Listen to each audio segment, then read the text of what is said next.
During the American Heart Association's 20th anniversary of Go Red for Women.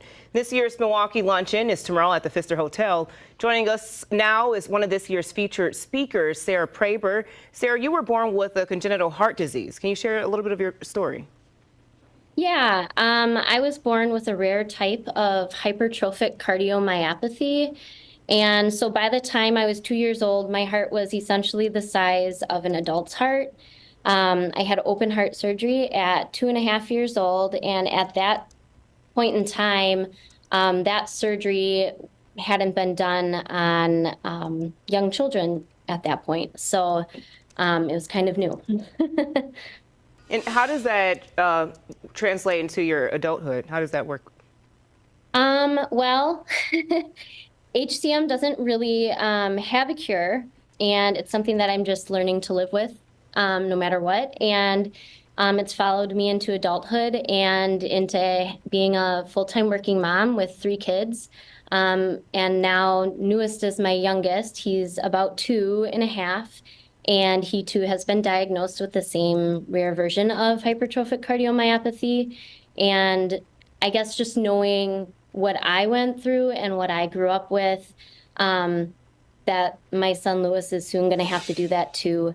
It's a tough pill to swallow. Yeah. And knowing that and just knowing your heart history and your family, what do you think you want other women or other people to know about heart health?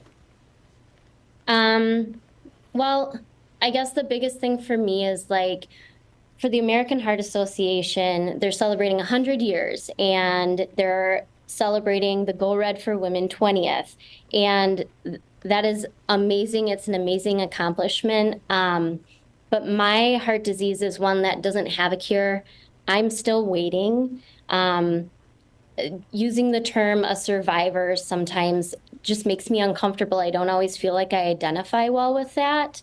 I think that I'm still stuck in survival mode, and I haven't gotten out. There aren't always answers at my doctor's appointments. There are procedures and more surgeries in my future and in Lewis's future, my son. And I feel like for women, just getting more awareness out there and continuing and telling the American Heart Association that there's still work that needs to be done. Absolutely. And you may not identify as a survivor, but you definitely identify as brave to many of us for sharing your story, and we appreciate it. Thank you. Thank you.